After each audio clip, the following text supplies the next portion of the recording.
When Dr. Carter looked at me, his eyes softened visibly. I knew right then something worse than the pain gnawing at my chest for the past 3 months was coming. Ella, you have stage 3 breast cancer. Hearing those words felt like the ceiling had collapsed on my head. Everything blurred after that.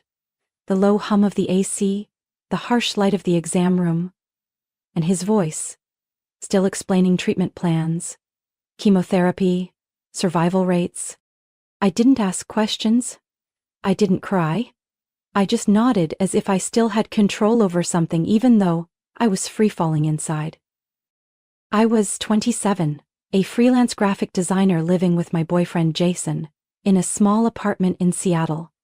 We'd been together for over 4 years.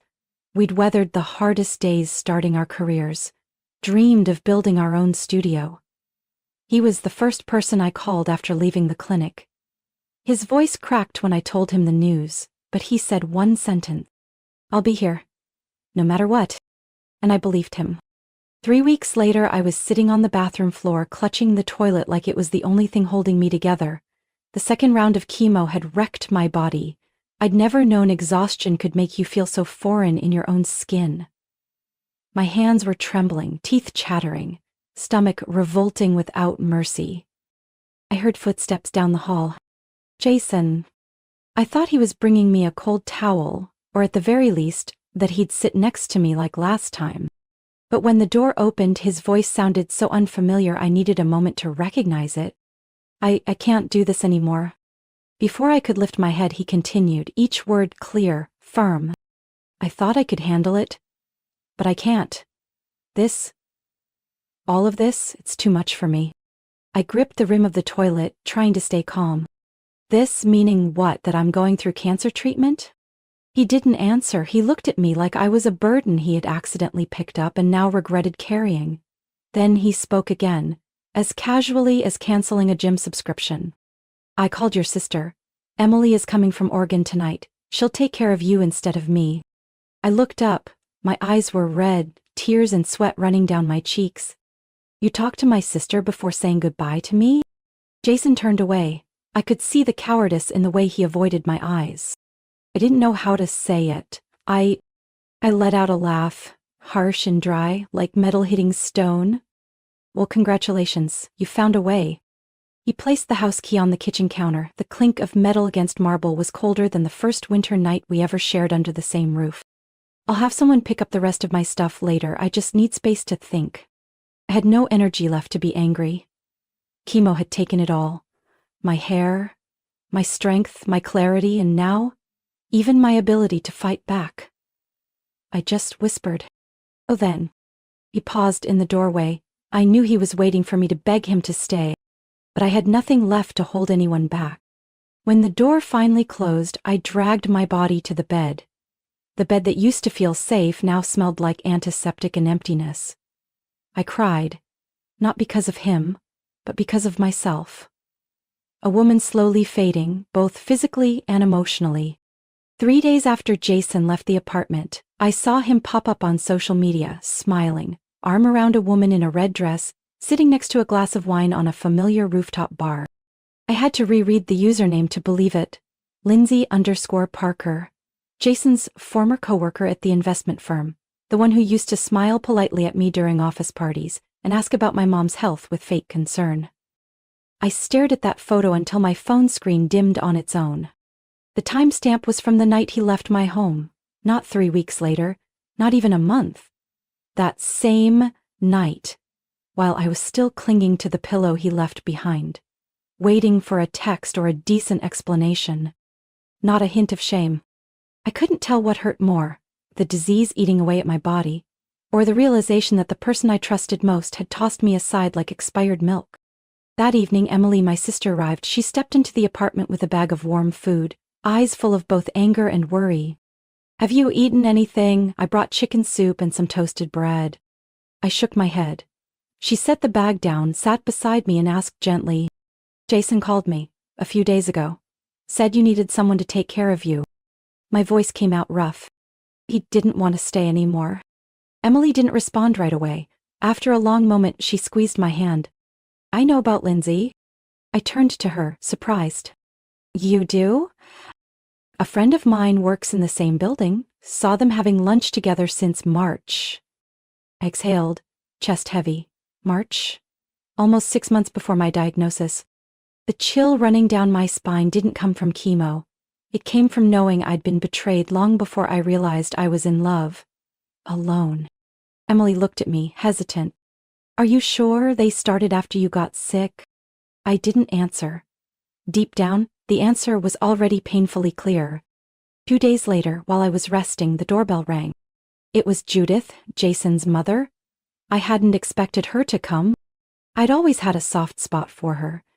During the years Jason and I were together, she'd often texted me to check in, sent gifts on holidays, and never treated me with anything less than warmth. That day she showed up in a light gray cardigan, holding a pale bouquet of hydrangeas in her arms. May I come in? I nodded, stepping aside. She placed the flowers on the table, sat down, and looked at me for a long moment. It wasn't pity. It was something far more conflicted. Jason was wrong. Deeply wrong. I didn't know how to respond, so I stayed quiet. She pulled out a small envelope and slid it toward me. This is the money I had saved for his wedding. I don't want Lindsay wearing a dress paid for with this. If you need help, use it to do something good for yourself. I was speechless. Before I could react, she stood up. I can't change my son, but I can choose to stand on the side of what's right. The following evening, I got a message from an old friend, Melanie, who went to college with Jason and now works at a financial firm in Denver. Ella, I've tried to stay quiet, but after hearing that Jason left you in the middle of treatment, I can't keep this to myself anymore. Lindsay wasn't a new thing. They went on a work trip together back in February, and I heard Jason say it himself, that your illness was the perfect excuse to walk away without being hated. That last sentence made my blood run cold. Jason had used my cancer as the perfect cover to leave. Not only did he betray me, he timed his exit to make himself look respectable. Part of me wanted to scream. Another part just felt hollow. I stared at the phone screen. The name Jason Miller now felt like a joke, a humiliation. I don't know exactly when my body started to fight back against the disease, but I remember the moment I stopped lying on the bathroom floor. It was an early morning in December. Sunlight slipped through the blinds of my dim apartment and hit the armchair I used to sit in during infusions. I sat upright, wrapped in a thick sweater, and made myself a cup of peppermint tea. The warmth slid down my throat. Not pleasant, but no longer painful. 8 months of treatment meant 8 months of learning to accept myself all over again. My body changed daily. Hair fell out completely, then slowly returned as fine, naturally curly strands. My skin darkened from medication. My nails turned brittle and discolored. But during those 8 months, I realized I needed a map, not just to survive, but to exist again as a full person. I wrote down 3 goals, not grand but necessary. Rebuild my body. Regain financial independence. Find a place that belongs to me. I reached out to Nora, a post-cancer recovery coach that Emily had found through a health forum. Nora was a short, strong black woman who spoke with directness and refused to use hollow encouragement. Your body's been through war. We're not sprinting, we're rebuilding. Got it? I nodded. And I started with the simplest things: slow walks in the park, lifting 1-pound dumbbells, learning to breathe properly. Some days I couldn't last 10 minutes without feeling dizzy. Other days I'd stand in front of the mirror and cry because I saw muscle definition on my arm, a feature I thought would never return. Nora didn't praise me. She just placed a hand on my shoulder. See, your body never gave up. It was just waiting for you to come back. Before getting sick, I had freelanced with several publishing houses in Seattle, mostly editing children's books. As my health stabilized, I sent an email to Maggie, a senior editor I had worked with before. I can't work full-time, but I need projects, remote, flexible hours. She replied the same day. Send a sample review if you're ready. I'm drowning in submissions. I opened my laptop and spent 3 hours writing the first manuscript evaluation, long, detailed, careful, as if I were the author. Not to impress anyone, but because my brain felt alive again. From then on, I had steady assignments each week. It wasn't much money, but enough that I no longer relied on the last of my savings post-treatment. The apartment Jason and I once shared, though he had long since disappeared, still held traces of him. The reading lamp he chose. The beige curtains I never liked, but he insisted looked clean. I didn't want to live in a monument to the past. I listed the apartment through a soft-spoken agent named Kevin, who never asked, "Why are you selling?" He simply said, "What do you need? I'll make it happen." 2 weeks later, a young couple came to see the place. Recently engaged, their eyes full of the kind of light I once carried. I agreed to sell immediately, no negotiations, no hesitation. After taxes and paying off medical debt, I found a small apartment in the northern part of Capitol Hill. An old neighborhood filled with stone stairways, cafes that played jazz on weekend mornings, and rows of red maples glowing in the fall. The apartment had only one bedroom, the window faced the main road. The hardwood floor was old, but the morning sunlight was enough to warm up the whole space. I hung a single painting on the wall, a phoenix rising from ashes, a belated birthday gift Emily brought during a visit in late spring. "You don't need to fly high, Ella," she had said. "Just know you're strong enough not to fall again." That night, I sat by the window, holding a mug of ginger tea, watching the car lights smear across the pavement. No Jason, no Lindsay, no memories clinging to me like poisonous root.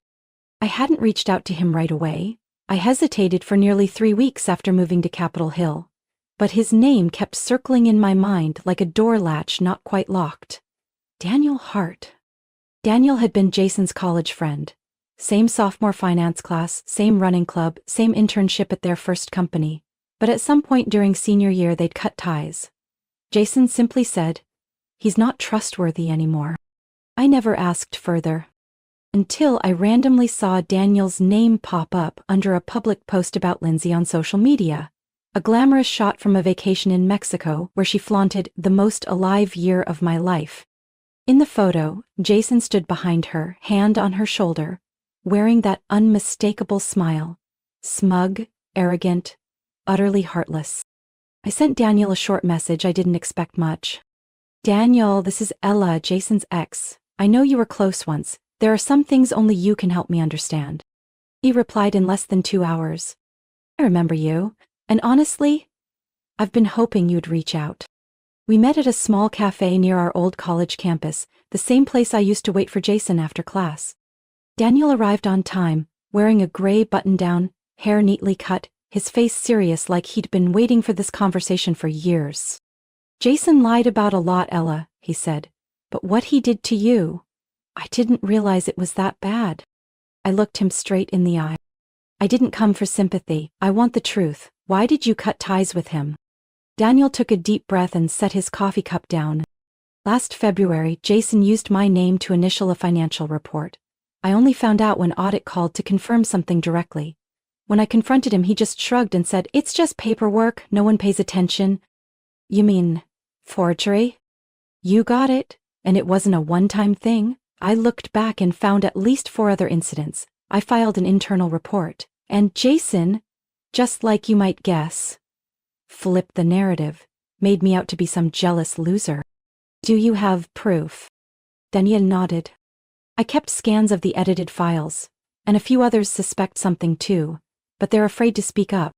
I held his gaze and said clearly, "I want to meet them, every single one." 2 weeks later I had 3 names, 3 women working in different departments at the same company as Jason. They weren't victims of emotional manipulation. They were victims of workplace coercion, pushed to look the other way or excluded from key projects whenever they spoke up. We met at a small bar in Tacoma. All 3 agreed to share what they knew, on the condition that I wouldn't reveal their names. They showed me internal emails with suspicious fund transfers from temporary investment accounts to event organization costs, while Jason and Lindsay were on vacation. One of them had even saved hotel booking receipts, charged the company card, Jason's name printed clearly. "We know everything, Ella. But he has a way of making people believe he's untouchable." I thanked them and stood. Outside, a cold breeze from the harbor brushed across my face. I tightened my scarf.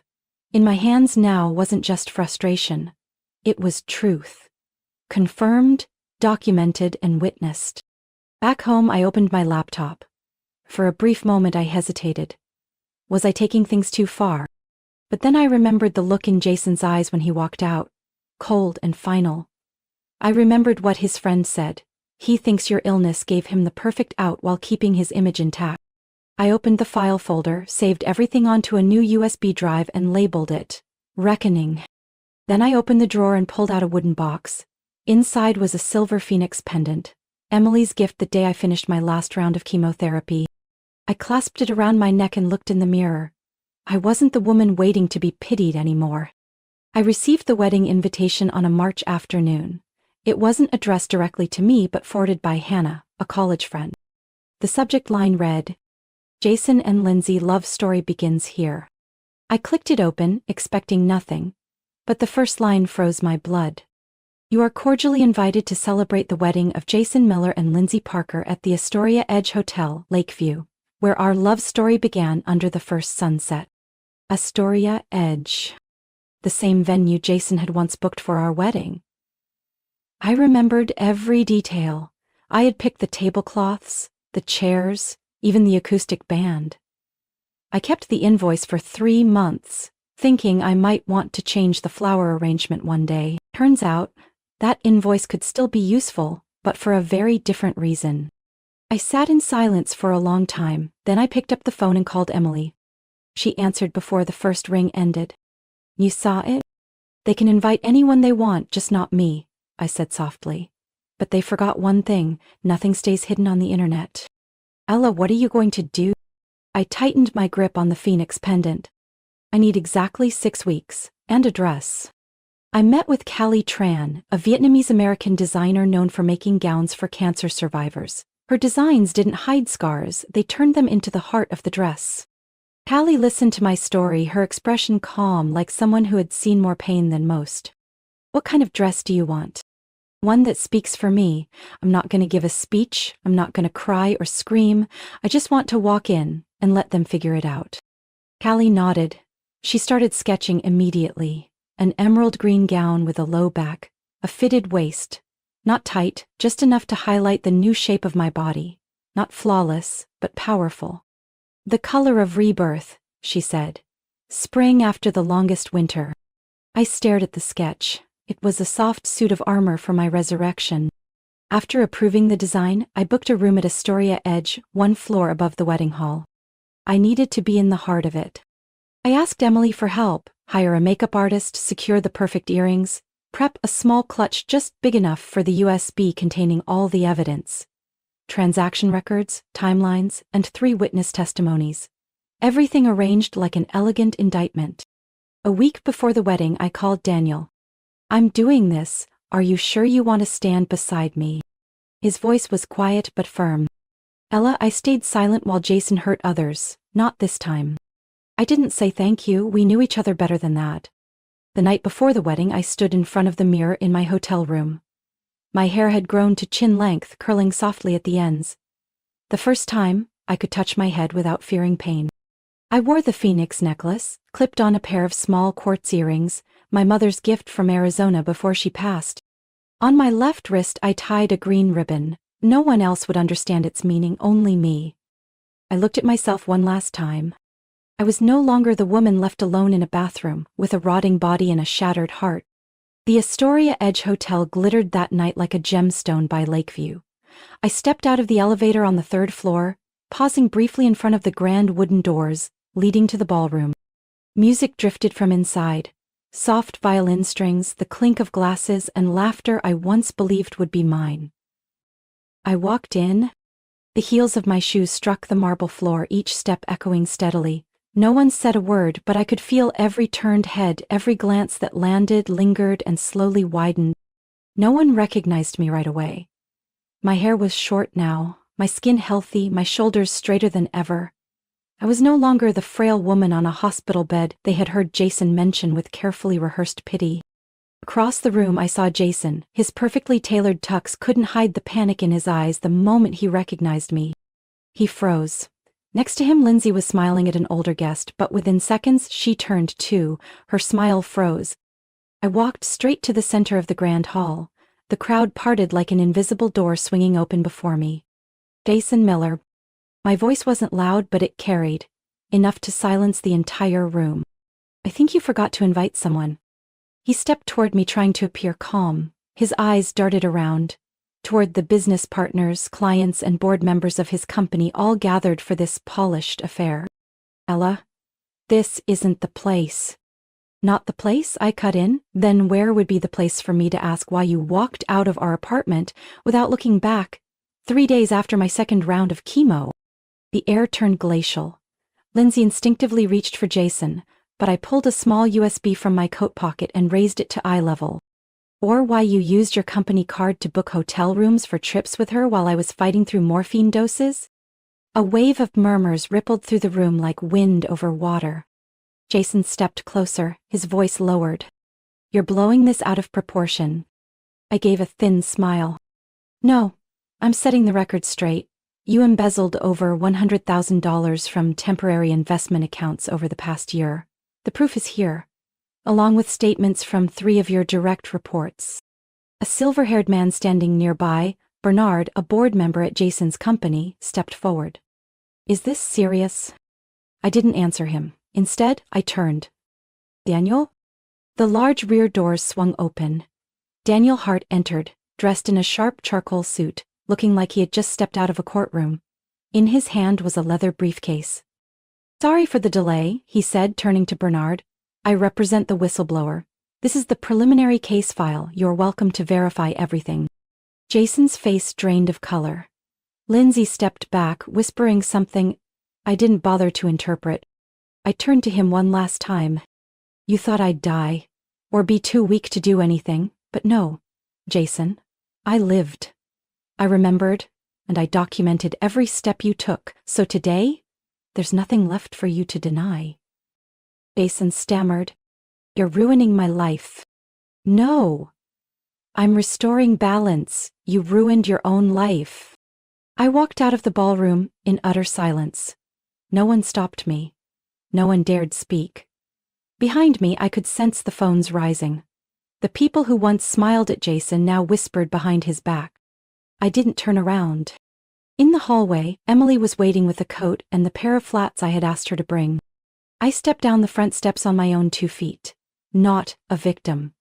Not someone left behind. Just me. Ella walking out of the past with my head held high. The news broke just 3 days after the wedding. The Seattle Ledger ran a front-page article. Young investment director suspended amid embezzlement probe. Jason's face was unmistakable. Not from some glossy conference shot, but a paparazzi photo of him leaving company headquarters, looking pale and disheveled, tie dangling like it had just been yanked from a noose. 4 weeks later, Jason was officially suspended. The internal audit had turned into a federal investigation. The amount uncovered wasn't just small sums tucked away. It was $2 million. Siphoned through temporary disbursement accounts, routed through a shell company in Nevada, and re-entered as strategic media expenses. Once the authorities stepped in, everything moved faster than I expected. An insider cooperated, confirming the documents I had sent anonymously. Jason was arrested at the luxury apartment he had bought with Lindsay on a Monday morning. No one came to defend him. He exited in sweatpants, hands cuffed, head down. 3 months later, at the first hearing, Jason pled guilty. No flashy attorneys, no complex arguments. The judge handed down the sentence. 18 months in federal custody, full restitution of stolen funds, and additional civil damages. When the verdict was announced, I was sitting at my favorite coffee shop on Pine Street reading Daniel's message. I read it over and over. It's done, Ella. Everything was made clear in court. I closed my phone and looked up at the sunlight spilling across the pavement. There were no cheers in my head. No victory horns. Just silence. And this time the silence wasn't scary. As for Lindsay, she vanished from the finance world just 1 week after Jason's arrest. Every social media account, gone. LinkedIn profile, wiped. Her former office issued a short statement. Ms. Lindsay Parker has resigned for personal reasons. Rumors swirled that she'd moved back to live with family in Colorado. Some said she was trying to apply to law school again. I didn't care. People who choose to walk into the dark alongside liars will eventually have to learn to live in it. One early spring afternoon, just as the cherry blossoms bloomed in Volunteer Park, I got a call from an unknown number. I nearly didn't pick up, but something in the ring made me pause. Ella, it's me, Judith. I froze. Judith Miller, Jason's mother. She had once been the woman I thought would become my mother-in-law, the one who gave me a hand-embroidered handkerchief at our engagement party and said, "I've been saving this for someone truly worthy." Now her voice was raspy on the line. "I'm not calling to defend anyone, I just wanted to say, what you did wasn't out of hatred. It was for justice, I know that. I used to think Jason was the strong one, but it turns out you were the one who stayed standing through the storm." There was a long pause. Then, quietly, "I know I have no right to ask for forgiveness, but thank you for not letting the truth stay buried." I answered softly. "Thank you for calling." That summer, Seattle felt warmer than usual. The tree-lined streets I'd walked so many times cast softer shadows now, like the world itself had shifted slightly, because I had changed how I saw it. Daniel Hart and I didn't label anything. No rush, no pressure. Just Saturday coffees, weekend dog walks, and shared silence in small bookstores where I could quietly leave the past behind. Daniel understood me in a way no one ever had. He never asked, "Are you okay?" He only asked, "Do you want to talk today?" And sometimes his silence was the kindest answer. One July afternoon we sat on the stone steps at Gasworks Park, watching the lake shimmer gold in the late sun. I had just submitted the final draft to an independent publisher of a book I never thought I'd have the courage to write, Among the Ashes. It wasn't a tell-all, not a revenge story, just a whisper to anyone who'd ever been left behind. That they weren't alone. Daniel handed me a cup of peach iced tea and said, "I didn't know you wrote like that. I read the excerpt. It's beautiful and brave." I smiled, staring out at the water. Honestly, the bravest part wasn't writing it, it was letting myself live again. A month later, the book was released. No big launch, no marketing campaign, just quiet reviews on small blogs, thoughtful messages in the reader mail section, and one message from a woman named Claire, 48, in Ohio. "Ori, your story made me stop just in time. My husband left during my first round of treatment. I thought I wasn't strong enough to go on, but now, I think I'll try." One early fall morning I received a pale yellow envelope with no return address. The postmark was from a federal correctional facility in Oregon. I knew exactly who it was from. Inside was a handwritten letter, prison stationery, the handwriting still familiar but shakier now. The tone was neither defensive nor blaming. It was Jason. No empty apology, no plea for forgiveness, just a raw confession. "I always chased admiration and power, like, if I had enough of it, I wouldn't feel hollow. But it was all a shell. Until I saw you walk into that wedding hall. I had never seen you so clearly. Strong, quiet, and no longer a part of me. I don't have the right to call you anything anymore, but I hope you've found yourself." I folded the letter and placed it in the drawer beside my bed, not because I still cared, but because I needed to remember. Even the person who hurt me most couldn't deny who I had become. On my 28th birthday, Daniel and I hiked to the top of Rattlesnake Ledge, where you can see the whole valley spread out below, the wind sweeping through pine branches. We brought sandwiches, water, and a small blanket. Daniel sat beside me and asked, "What are you thinking?" I tilted my head. The sunlight caught on the phoenix pendant still hanging around my neck, not to remind me of revenge, but to mark the journey of rising again. "I'm thinking, I don't need anything more to feel whole." Daniel smiled but said nothing. We sat like that for a long time. No need to go forward. No need to look back. Just the two of us and ourselves. Enough. My story isn't about revenge. It's about finding my way back to myself. I lost almost everything, my health, my trust, and someone I once loved deeply. But from those ashes I learned how to rise. Not to prove anything to anyone, but to live a life no longer defined by pain. If you're in the middle of a storm, believe this: you are not invisible. And rebirth begins the moment you choose to take even one small step forward. What do you think about Ella's journey and the choices she made? Share your thoughts in the comments. Don't forget to follow the channel for more emotional and inspiring stories about love, family, and resilience.